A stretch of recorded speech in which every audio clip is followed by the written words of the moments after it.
인류의 역사와 함께 시작된 흙의 문명은 도자기라는 그릇을 만들어냈다. 다루기 힘든 흙과 불을 통제하기 위해 끊임없이 노력해온 도공들. 그들은 단단하고 아름다운 도자기를 만들기 위해 1300도의 열을 품는 가마를 만들고 도자기들은 그 속에서 뜨거운 불과 싸우며 최고의 작품으로 탄생시켰다. 문명과 함께 끊임없이 진화해온 가마. 당시대 첨단 과학이었던 가마의 역사를 따라가 보자.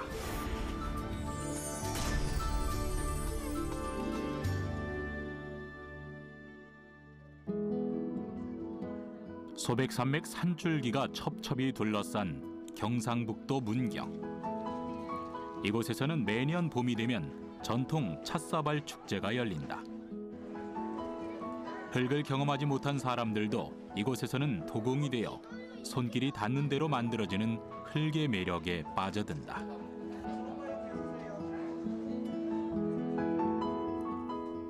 흙에 대한 사람들의 관심은 전통 가마로 구워낸 소박하고 멋스러운 찻사발로 이어진다.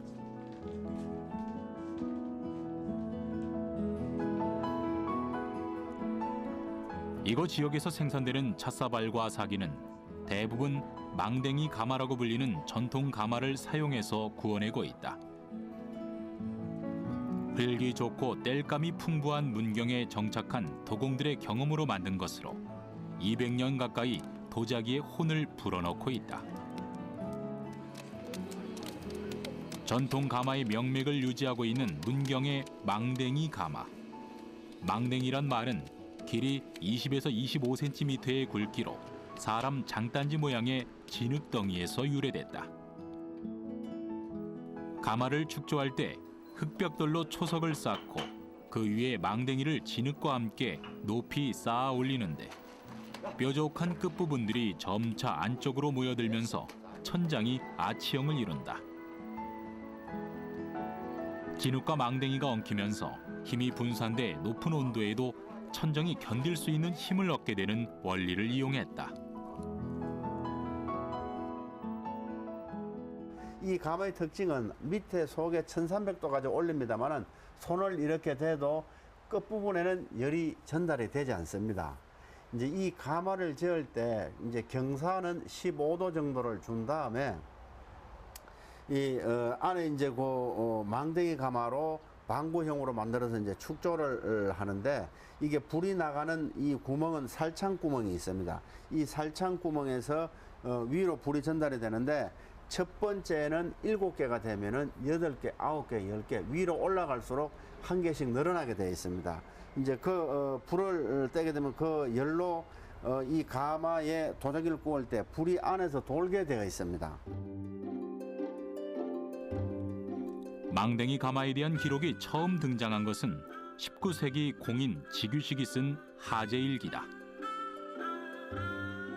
광주 분원의 가마가 무너지자 당시 문경에서 온 김비안에게 망동요, 즉 망댕이 가마 2칸을 축조하라고 했는데 당시에도 망댕이 가마가 일반 가마에 비해 견고하고 축조하기 용이했다는 것을 알 수 있다. 할아버님이 광주 분원에 차출대에 가니까 그거는 망댕이로 안 하고 그냥 벽돌을 칩으로 만들어 가지고 이렇게 사람이 막 연기 붙어 가지고 이제 이렇게 가마를 만들더래요. 그래서 우리 할아버지가 이러지 말고 내가 시킨 대로 해라. 그러면은 그 인력을 몇 분의 1로 줄일 수가 있다. 예를 들어서 한 10일간 만들 거를 내가 시킨 대로 하면 한 3일간이면 완성할 수 있고 또 내중에 보수할 적에도 이제 편하고 그래가지고 그거 가서 이제 망댕이를 시켜서 만드는 겁니다. 김비안의 뒤를 이어 도예가의 길을 걷고 있는 백산 김정호. 이곳에서 7대째 조선 도예의 명맥을 이으며 고집스럽게 선조들의 전통을 그대로 계승하고 있다. 한 덩어리의 흙에서 잠깐의 멈칫거림도 없이 그릇을 뽑아내는 거침없는 손놀림에서 현대 방식과의 타협은 일체 거부하고 가문의 유산을 묵묵하게 이어가고 있는 그의 오랜 세월이 묻어난다.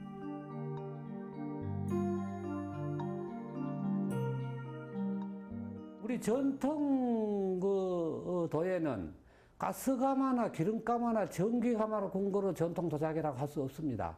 없는 것이 우리 전통 도자기는 전통 가마에, 전통 가마는 문경에는 망댕이 가마, 망댕이로 만든 가마인데 가마에다가 장작불을 떼서 군 그런 그릇. 이거를 전통 그릇이라고 하지. 예를 들어서 뭐 가스가마, 기름가마 이런 거는 전통 작품이라고 저는 보질 않습니다. 뜨거운 불을 품어 그릇만 남기고 모든 것을 내어주는 전통 가마.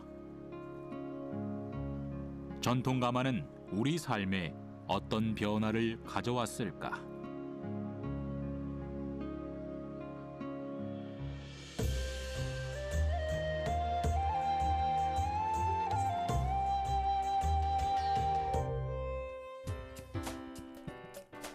(2013년 7월) 강원도 춘천에서 대규모 선사 유적지가 발견됐다. 고인돌과 집터, 신석기 시대에서 삼국시대에 이르는 대규모 유적지로 학계에 비상한 관심을 모았다. 이곳에서 둥근 바닥 바리 모양 토기와 도들띠 새긴 무늬 토기 등 당시의 생활상을 볼 수 있는 1,400여 점의 유물들도 발굴됐다. 농경 문화가 정착되고 남는 음식을 보관하기 위해 만들었던 그릇들로 구하기 쉬우면서 만들기 편하다는 장점 때문에 선사시대 이후부터 널리 사용됐다. 흙이 불을 만나면 단단해진다는 특성을 파악한 후 구덩이를 파고 빚은 토기를 쌓아 장작을 덮어 구워내면 토기가 된다. 최초의 가마인 셈이다. 선사시대 그 토기는 한 700도, 800도 이렇게 되기 때문에 좀 우리가 눈으로 봐도 좀 연질이라 그럴까요? 그리고 손으로 만져봐도 이렇게 단단한 것 같은 건 좀 덜 느끼게 되죠. 노천에서 소송할 경우 토기를 빚었던 태토에 포함되어 있는 철이 공기 중에 산소를 만나 산화 제이철이 된다. 흑색이었던 토기들이 붉은색이 되는 것은 바로 소송 과정에서 다량의 산소가 유입됐다는 증거다. 노천에서 구웠기 때문에 그 노천에 어떤 그 막는 시설이 없다 그러면 산소가 그냥 들어갑니다. 그래서 이 산소가 그 흙에 있는, 그러니까 이제 그릇을 제작을 했다 그러면 그 그릇 속에 철분도 있을 거고 망간도 있을 거고 이런 이제 그 물질이 산소와 만나면 색이 변하게 됩니다. 그래서 붉은색이 됩니다. 그래서 예를 들면 제일 이제 그 영향을 많이 주는 것이 철이라고 보통 생각을 하죠. 그러니까 그 철이 그 산소를 만나면 붉게 되는 거죠. 우리 철이 녹이 쓴다 하는 것처럼. 따로 유약 처리되지 않은 상태에서 불에 구워진 토기는 한계가 있다. 바로 물이 닿으면 쉽게 변형되거나 물러져 버리는 것이다. 물의 흡수를 막기 위해 표면을 문지르거나 덧발라 토기의 단점을 보완하려 했지만 당시 기술로서는 쉽지 않았다. 신석기 시대에는 작은 생활기명보다는 그 곡식의 나달을 보관하기 위해서 큰 항아리, 한 높이가 한 3, 40cm쯤 되는 그런 것들이 이제 많이 만들어졌습니다. 그럼 보관용으로. 그러다가 점점 이제 생활이 좀 다양해지고 사람들이 음식을 익혀서 각자 담아서 먹는 이런 그 생활 기명이 필요해서 이런 완, 발 이런 것들이 이제 나오기 시작을 이제 하죠. 젖은 음식을 담고 보관하기 위해 토기를 굽는 기술도 발전했다. 이때 등장한 것이 바로 옹기다. 옹기를 굽기 위해 천정이 생긴 가마를 제작했는데 새에는 열을 막는 효과가 있어 1000도씨가 넘는 열로 단단하면서 물에 강한 옹기를 구울 수 있게 됐다. 일단 그 가마는 벌써 경사를 이루고 또 경사 위에는 경사 그 자체가 굴뚝이자 그게 가마가 되는 거죠. 그러니까 불이 온도가 더 많이 올라갈 수 있는 거죠. 이제 이런 게 그 당시에 그렇게 했다는 것은 그 당시로서 보면 상당히 과학이라는 어떤 의미를 우리가 미루어 짐작해 볼 수 있는 거예요. 5, 6세기 고분이 집중적으로 발굴된 나주 반남. 일제시대부터 시작해 10여 차례 진행된 반남 일대의 발굴 현장에서는 300여 점의 유물들이 대거 출토됐다. 그리고 2m 이상을 훌쩍 뛰어넘는 대형 옹관이 함께 출토돼 학계가 주목했다. 이곳에서 발굴된 옹관은 시신 또는 화장한 뼈를 담은 토기로 대형 옹관이 제작됐다는 것은 고도의 기술이 있었다는 뜻이다.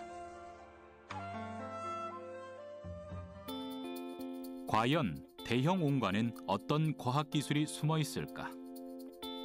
가장 먼저 주목한 것은 나주 반남면 일대에서 옹관이 많이 출토된 이유와 대형 옹관을 빚어낼 수 있었던 흙과 소성 조건, 이 일대에서 발굴된 400여 개의 시료를 모아 분석을 진행했다.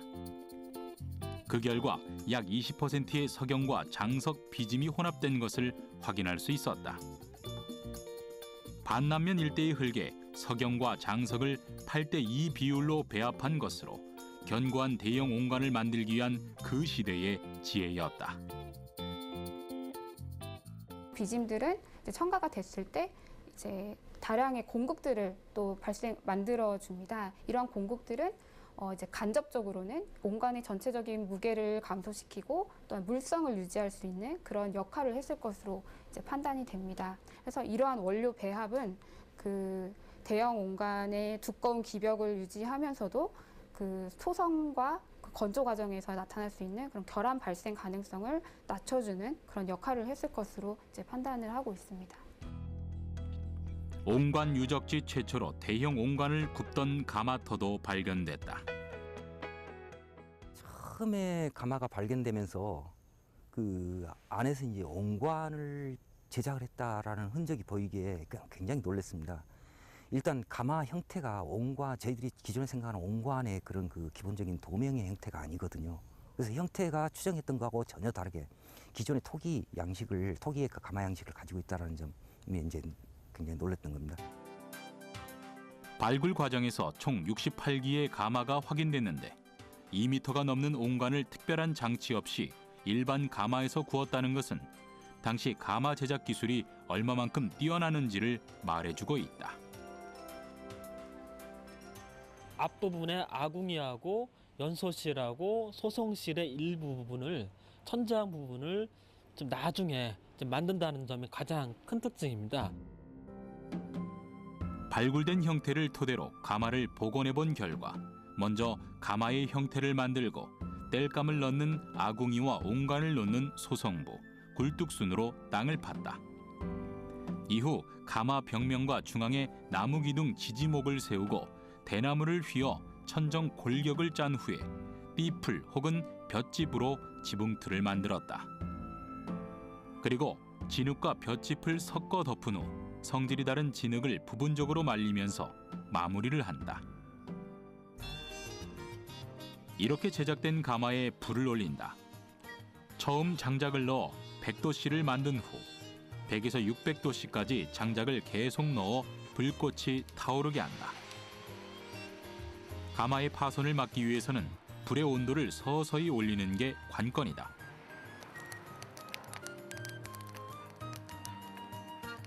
보통 3, 4일이 걸리는 작업으로 불을 다루는 기술이 중요하다. 옹관이 크다 보니까, 기물이 크다 보니까 가마가 기형적으로 이렇게 높잖아요. 그래서 이제 불을 조절하는 거가 좀 이제 어려움이 있어요. 그래서 불 때는 형식을 조금씩 이렇게 달리 해보고 있습니다. 어느 정도 옹관이 익으면 굴뚝과 아궁이를 막아 서서히 식힌다. 일주일 정도 가마 안에서 견고해진 옹관을 꺼내는데 옹관의 크기 때문에 천정의 일부까지 뜯어내야 하는 쉽지 않은 작업이다. 흙의 특성과 불을 다스리는 뛰어난 기술력이 있기에 가능한 게 바로 대형 옹관이다.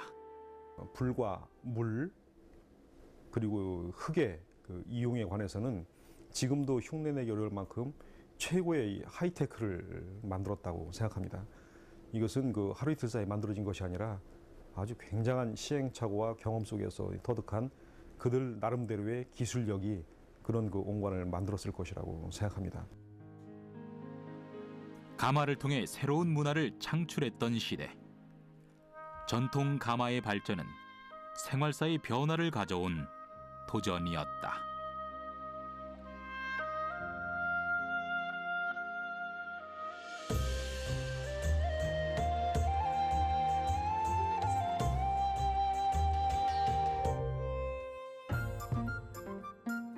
고려시대에 청자를 생산했던 전남 강진.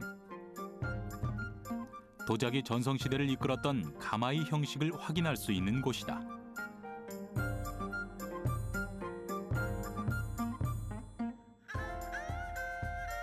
지금까지 알려진 고려 청자 도요지는 한반도의 서부와 남부에 주로 위치해 있는데 전국에서 발견된 청자 가마터 중 절반 가까운 곳이 강진에서 발견됐다.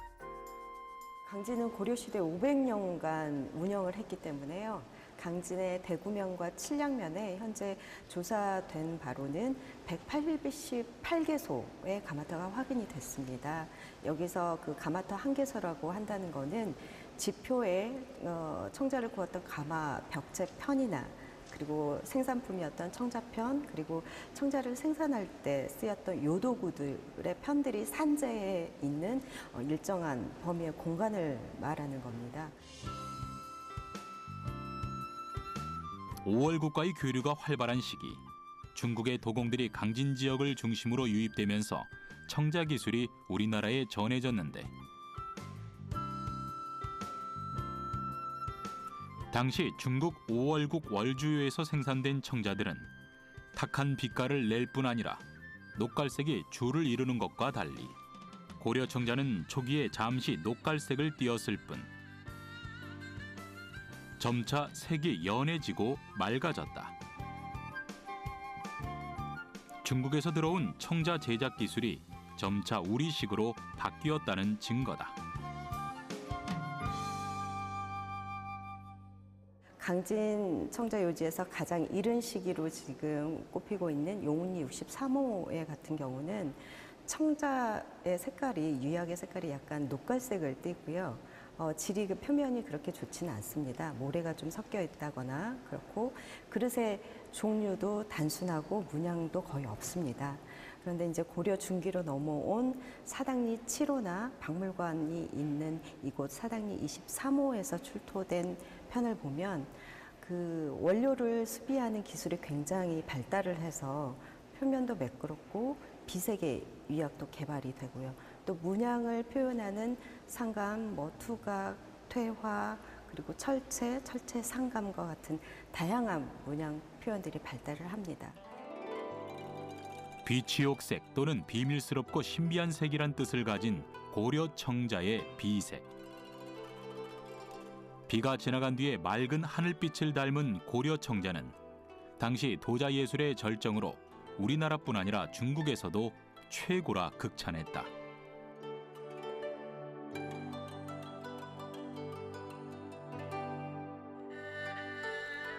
실제로 남송시대에 저술된 수중금에서는 고려 청자를 천하의 제일이라고 꼽았는데 특히 비색에 주목했다는 것을 알 수 있다.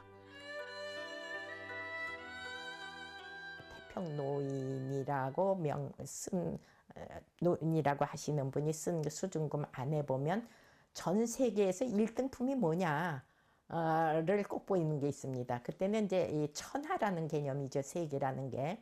그래서 천하 제일은 뭐 여자는 뭐 어디고 그다음에 차는 뭐 어디고 뭐 쭉 꼽는 중에 유일하게 고려 비색이 천하 제일이다. 이렇게 한 데서부터 우리가 송청자를 제치고 그 색깔을 내는 데서는 중국인 안목으로도 천하 제1로 꼽았다. 고려 청자만의 비색은 어디서 오는 것일까?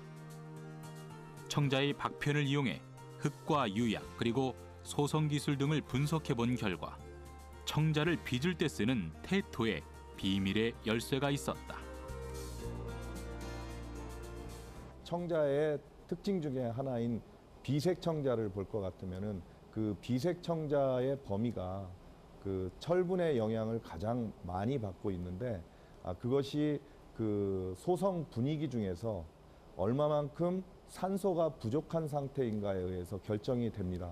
우리 선조들은 그러한 부분을 어떤 과학적 분석 없이 그 경험적으로 쌓아온 그러한 그 장인 정신에 의해서 그런 과학적인 분위기를 찾아갔다 하는 부분들이 뛰어난 부분이라 할 수 있고요.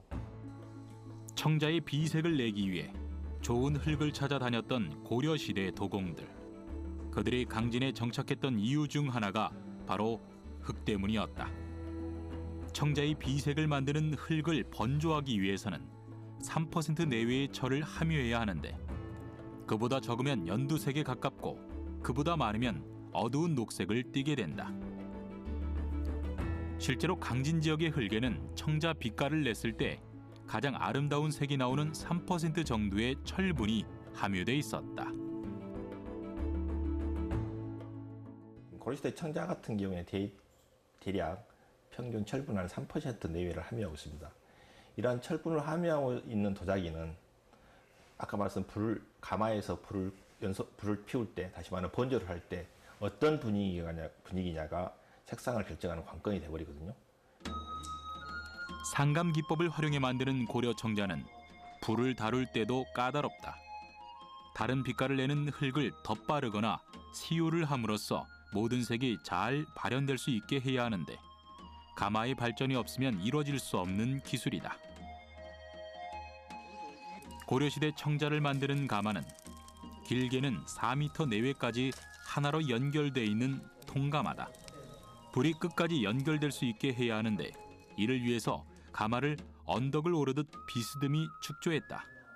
등가마는 오를등자를 써가지고 하는 경사진 가마입니다. 그래서 아궁이서부터 굴뚝으로 일정한 각도로 경사져 있는 가마입니다. 그래서 아궁에서 불을 피워서 하나의 그 가마 건조실을 통해서 굴뚝으로 불꽃이 흐름이 빠져나가는 가마입니다. 아래서부터 위로 향하는 불의 성질을 파악해 열이 일정하게 유지될 수 있게 함으로써 청자를 굽는 최상의 온도인 1200도에서 1300도를 만들어냈다. 그리고 가마 속 열기와 함께 산소를 통제함으로써 흙 속에 있는 성분을 끌어냈는데 이러한 환원 기법은 당시에는 최고의 기술이었다.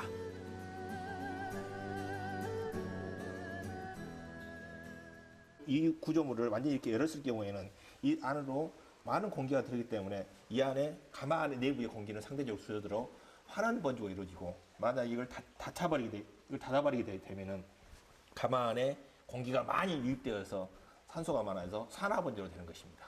그래서 이 구조물이 산화냐 환원이냐 컨트롤하는 데 매우 중요한 구조. 가마를 통해 도자기를 구울 때 산소 공급을 증가시킨다. 도자기 내부나 유약의 광물을 산화시켜 색의 변화를 주는 소성 방법이 산화소성이다. 반대로 가마 안에 산소 공급을 줄여 도자기 자체의 산소를 끌어다 쓰는 방식이 바로 환원소성이다. 도자기가 산소를 빼앗기면 안에 있는 붉은색 철이 산소가 없어 산화가 되지 않고 철의 본래색인 푸른색이 나오게 된다. 청자를 산화소성하게 되면 그냥 흙의 본 색깔인 젓갈색 또는 엷은 갈색의 색상을 띈다. 하지만 환원 소성을 하게 되면 옥색이 나오게 되는 것이다. 또한 가마에서 한 번만 구워내는 중국과 달리 고려 청자는 2번 구워내는 재벌을 했다. 번조하는 과정에서 남은 불순물을 완전히 제거하기 위해서였다. 초벌거의 된 기물하고 그다음에 형태를 만들어 건져진 기물에서 흡수력 차이를 보게 되면은 초벌된 기물이 훨씬 흡수력이 높습니다. 그래서 유약을 시유를 했을 때 초벌된 기물이 훨씬 유약의 두께를 두껍게 할 수 있습니다. 이 두껍게 할 수 있다는 것은 고려청의 색상의 변화를 훨씬 더 푸르게.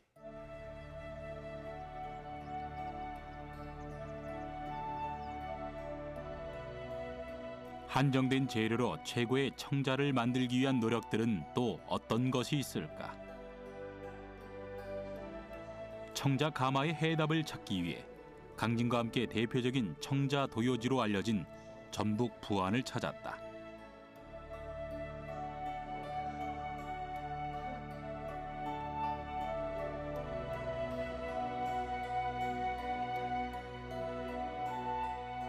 (1990년) 진설이 18호 청자터가 발굴된 후 세 차례에 걸쳐 조사가 진행됐는데 40여 개의 가마터에서 다양한 유물들이 발굴됐다.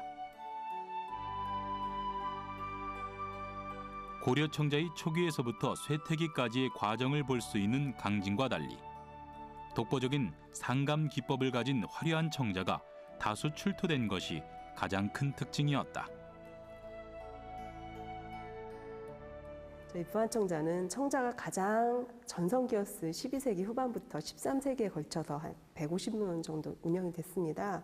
그 당시에 우리 부안에서 가장 훌륭하게 잘 만든 청자는 상감 기법으로 무늬를 넣은 청자입니다.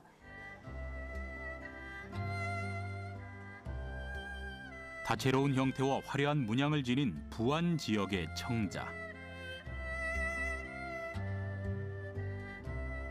개경의 왕실이나 귀족들이 선호하는 애장품으로 해로를 통해 전달됐을 것으로 추측된다. 무늬가 들어가 있는 상감청자 매병이 있는데요. 이런 작품들 같은 경우에는 최고 상품입니다. 그래서 일반 서민들은 사용을 할 수가 없었고요. 최고 상류층이나 왕실에서 사용한 작품입니다. 이런 무늬가 들어가 있는 특수한 상감청자들은 필요에 의해서 어떤 주문 제작을 했습니다. 주문 생산을 했기 때문에 매우 적은 양들이 제작이 됐고요. 이걸 만들던 장인들도 그 당시에 최고의 어떤 솜씨를 갖춘 장인들로서 국가에서 직접 관장이 되는 분들이었습니다. 국가에서 직접 관장하는 관요 형태로 운영됐던 부안의 가마들. 이곳에선 왕실과 귀족을 위한 최고의 제품들뿐 아니라 일반인들도 쉽게 쓸 수 있는 보급형 청자도 생산됐다. 같은 가마에서 생산되긴 했지만 굽는 방법에서는 차이가 났다. 같은 층 내에서 상품과 중품과 하품, 그러니까 품질이 다양하게 조성이 돼가지고 나오고 있습니다. 그래서 무늬가 없는 일반 밥그릇 같은 경우에는 한 20개씩 포개어 구워서 일반 서민들이 쓸 수 있게끔 많은 양들을 만들어서 공급을 했고요. 또한 불을 다루는 방법도 진일보한다. 바로 가마의 형태를 바꾼 것이다. 청자를 구울 때 다량의 장작이 들어가는 것은 물론 일정한 열의 전달 그리고 산소 유입의 통제가 가장 어려운데 가마 크기를 줄이면서 가마를 조금 더 쉽게 다룰 수 있게 됐다. 가마의 길이는 약 한 20m 내외 정도 되고요. 가마 폭은 130cm 정도 됩니다. 그래서 초기에 진안이나 강진에서 만들어진 대형의 가마에 비해서 중기의 소형 가마라고 저희 가마는 볼 수 있습니다. 고려 시대 다양한 시도가 이뤄졌던 가마.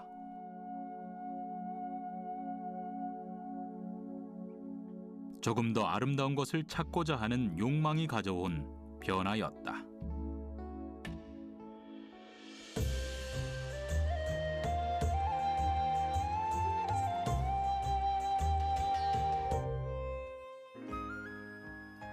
가마의 역사는 나라의 역사와 함께했다. 원나라 지배 이후 고려는 점차 쇠퇴하기 시작했고 나라에서 도요지를 관리하기 힘들어지면서 청자도 함께 일반인들에게 전파됐다. 실제로 고려사에는 고려 말 사기를 파는 거상 임신과 그에 따라 은천 옹주에 대한 기록이 남아있는데 나라의 재정이 어려워진 충의 왕이 은천 옹주와 결혼해 사람들이 사기 옹주라고도 했다는 이야기가 전해질 정도다. 14세기 이후 고려 청자의 비색은 더 이상 보기 힘들어졌다. 청자는 더 이상 왕과 귀족의 전유물이 아니었고 일반 민가에서 쉽게 사고 팔 수 있는 사기로 전락한 것이다.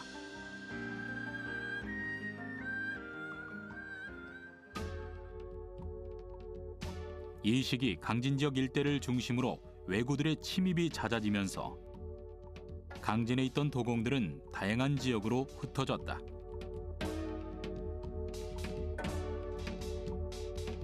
도공들은 해남과 광주, 문경 등 민가를 중심으로 정착해 싸게 사용할 수 있는 도자기들을 대량 생산했다.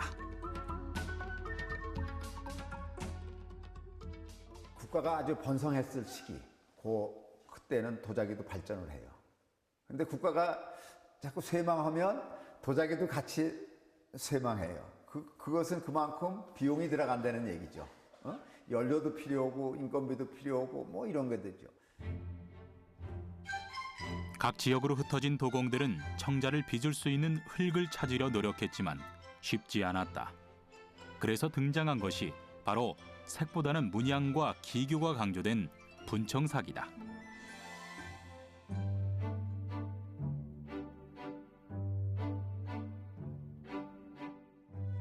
도자기의 대토가 되는 고령토에 다양한 성질의 흙을 넣어 정제해서 사용하는데 흙을 걸러내는 수비 작업은 분청삭이 특유의 질감을 살리는 작업이다.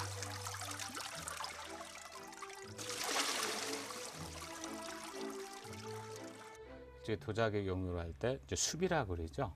근데 이거는 이제 정제시키는 거는 여기 이제 흙이 약 5가지 종류가 이 안에서 이제 배합이 됐어요. 그 배합된 흙을 물을 이용해서 이쪽 체에다가 걸르게 되죠. 걸르게 되면은 불순물들은 이렇게 다 체에 걸립니다. 그래서 이 체를 보면 뒤를 보면은 아주 굉장히 곱습니다. 수비된 흙을 말린 후 4시간에서 5시간 정도 밟는다. 불안정한 흙을 도자기로 만들어내기 위한 고단한 작업이다.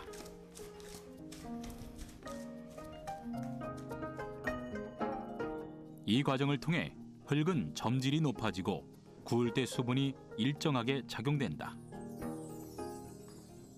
도자기를 굽는 손길이 거치는 대로 도자기의 형태가 만들어진다. 정형화된 틀 없이 자유분방하고 거침없는 도공의 기계가 고스란히 빚어나온다. 분을 바르듯 화장토를 발라 구웠을 때 다른 색을 끌어낼 수 있게 하는데 가마에서 구운 후에 흙 고유의 색과 문양이 새긴 부분에서 다른 색을 드러나게 해주는 효과를 주는 것이다. 화장토를 바르고 그 문양을 새긴 거죠. 그럼 여기서 작업이 끝나는 게 아니라 요거를 약 한 15일 정도 건조시킨 후에 가마에 넣어서 약 900도에서 1000도의 온도로 초벌을 합니다. 그 다음에 다시 꺼내서 유약을 매기는 거죠. 시우라고 그러죠. 그렇게 해서 다시 제벌을 떼는 겁니다. 전통 가마에서 도자기를 구울 때 장작으로 소나무만 쓴다. 숯이 생기지 않아 여러 번 장작을 넣을 수 있고 타는 온도가 높기 때문이다.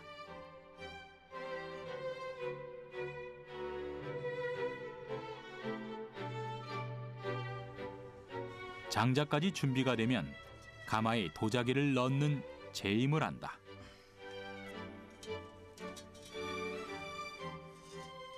일단은 가마에 도자기가 김을 닿지 않게 하고 그렇게 하고 이제 불이 이제 회전이 있어요. 불이 회전이 잘 될 수 있도록 도자기 배치를 맞춰야 되겠죠. 그렇게 하고 이제 이런 벽 부분에 될 수 가능한 한 좀 멀리 띄웁니다. 띄우는 이유는 이 벽 쪽에 가깝게 있으면은 이 벽 쪽 부분은 아무래도 열을 덜 받게 되죠. 그래서 가마도 불을 떼다 보면은 가마 열이 이 아래서부터 위로 해서 열을 가해서 밑으로 열이 이제 전달이 되죠. 그렇기 때문에 이런 근육들 필히 내놓습니다.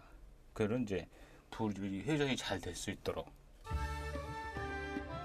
대량 생산됐던 분청사기 가마는 무엇보다 빨리 많은 양을 구워내기 위해 길이가 더욱 길어졌다. 가마의 크기만큼 출입문 수도 늘어나고 흙기둥도 설치됐다. 길어진 가마의 단점을 보완하기 위한 자구책이었다.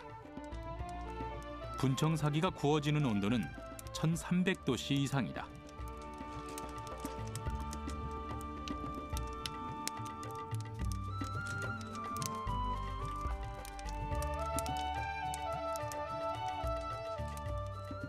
불길이 가마 전체를 덮고 아궁이에서부터 굴뚝까지 이어질 수 있게 해야 하는데 불길이 사그라지지 않도록 살살 달래주듯 수시로 장작을 넣어줘야 한다.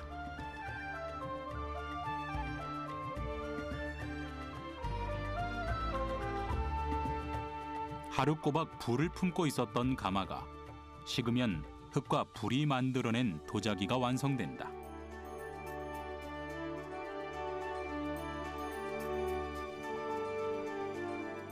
아무리 숙련된 사람이어도 가마에서 최고의 작품을 만들어내는 것은 얼마 되지 않는다. 가마 속에서 살아 움직이는 불길이 그만큼 까다롭다는 이야기다.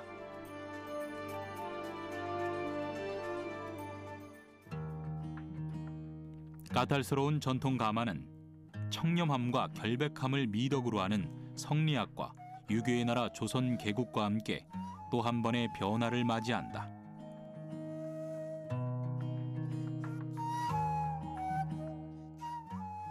화려한 색감 문양으로 사랑받던 분청사기 대신 티 없이 깨끗한 백자를 만들어야 했기 때문이다.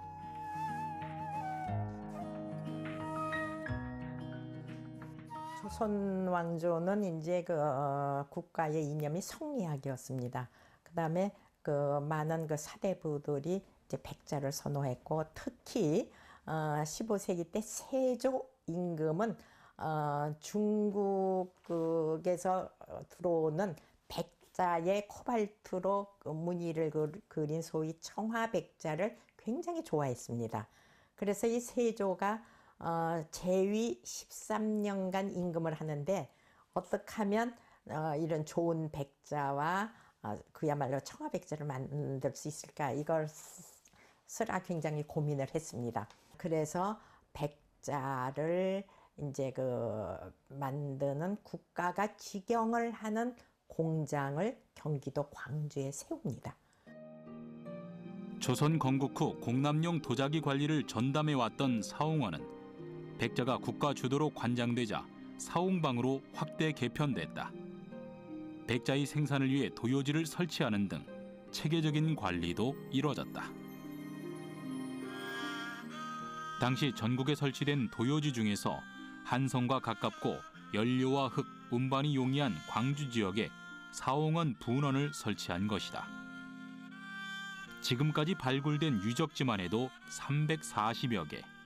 당시 분원의 규모를 짐작할 수 있다.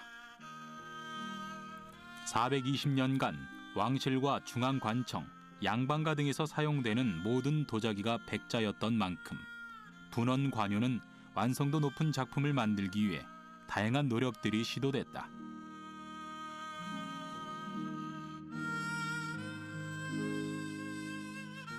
대표적인 것이 바로 가마. 1300도 이상으로 열을 올리기 위해 가마 사이에 칸을 넣는 분실료가 등장한 것이다.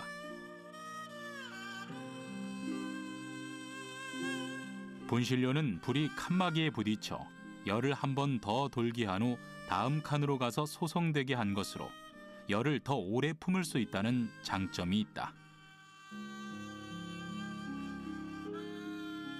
백자 가마 같은 경우에는 이제 환원의 어떤 분위기를 만들어주기 위해서는 이제 경사도 같은 게 되게 중요한 문제거든요. 이를테면 경사가 많이 한 20도 이상 많이 일어나면은 불의 흐름이 빠르기 때문에 이제 환원을 만들어주기 위해서는 용이하지가 않죠. 그래서 경사도를 한 15도나 20도 안쪽으로 이제 잡아서 가마를 만들면은 백자를 굽기 원활한 어떤 그런 가마가 이루어지지 않았나 보는 거죠. 축적된 경험만으로 가마의 온도와 그 온도에 따른 가마 속 그릇들의 변화를 읽어내야 했던 시대. 선조들은 이렇게 실패와 도전을 거듭하면서 백자를 완성했을 것이다. 조선시대 백자 소성 기술은 옆나라 일본에서도 탐내는 최고의 과학기술. 임진왜란 때 일본인들은 조선의 도궁을 일본으로 납치해 간다. 문경에서 만난 일본의 도예가 15대 심수관은 이때 일본으로 끌려간 조선 도공의 후예로 가업을 이어 지금도 흙을 빚고 있다. 420年前の日本は陶磁器の分野においてもはるかに朝鮮国よりも遅れていました。 당시 일본에 끌려간 일대 심수관 심당길은 가고시마 지역에서 조선의 백자 가마를 축조해 도자기를 빚었다는데 일본에서 자체 생산해낸 최초의 자기였다. 日本はもう焼き物後進国ですね。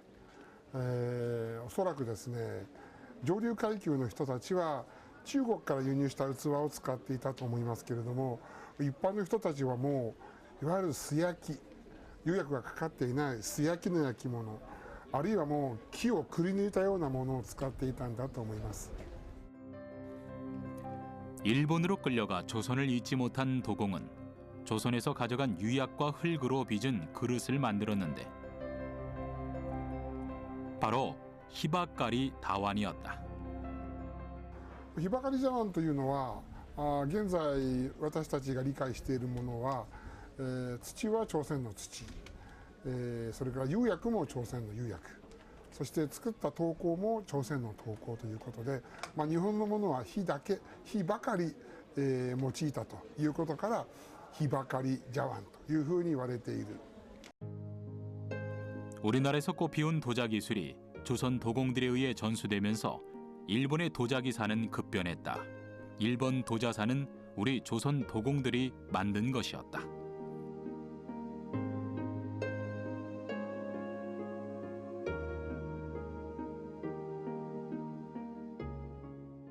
역사의 아이러니처럼 조선의 백자는 오래 꽃피우지 못했다. 일제강점기가 시작되면서 도자기는 사치가 됐다. 게다가 현대식 가마들이 유입되면서 도자기를 전통 가마에 굽는 것은 비효율적이다라는 인식이 생겼기 때문이다. 그렇게 전통 가마는 역사 속에서 서서히 사라지게 됐다. 진안 도통리 중평 청자 가마터. 2013년 1차 발굴을 시작으로 역사 속에서 사라진 우리나라 고유의 전통 가마를 찾기 위한 발굴이 진행 중이다.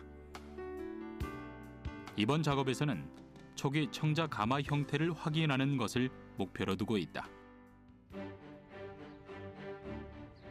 이미 3차례 발굴을 통해 중국에서 유입된 벽돌식 가마가 아닌 우리식의 흙가마로 변화된 것을 확인한 발굴팀.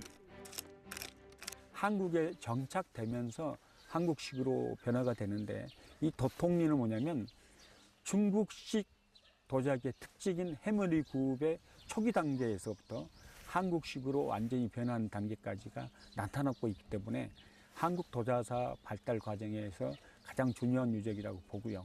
그다음에 중국식에서 한국식으로 변화 가능을 우리가 정확히 판단할 수 있기 때문에 이 도통리 가마는 중요하다고 생각이 됩니다. 우리식으로 변모된 가마터의 발굴이 의미를 갖는 건 우리 도자사가 중국의 영향에 그치는 것이 아니라 나름의 가마 제작 기술을 가지고 있었다는 증거가 될 수 있어 그 가치가 높다고 할 수 있다. 또한 가마터에서 발굴된 유물들은 그 당시의 생활상과 문화 등을 파악할 수 있는 소중한 자료가 되고 있다.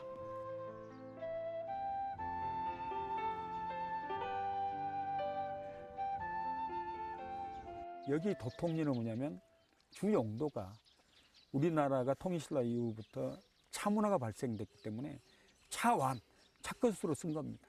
그렇기 때문에 화려한 문양, 선명한 유약보다는 차 마시기 좋은 그릇, 간편하고 화려하지 않는 차그릇을 만든 겁니다.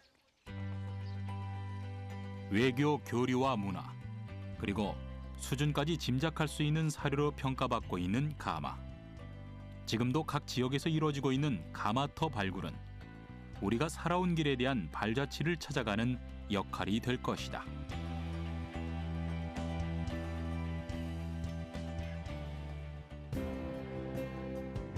우리의 생활사와 과학기술 발전의 척도가 되고 있는 전통 가마. 청자의 비색과 백자의 청렴함은 단지 예술적 가치만으로는 평가 내릴 수 없는 수천 년 쌓아온 기술의 집약이라고 할 수 있다. 아직 다 풀어내지 못한 전통 가마의 비밀이 밝혀지는 순간 우리나라 과학사에 새로운 가능성을 열어줄 것이다.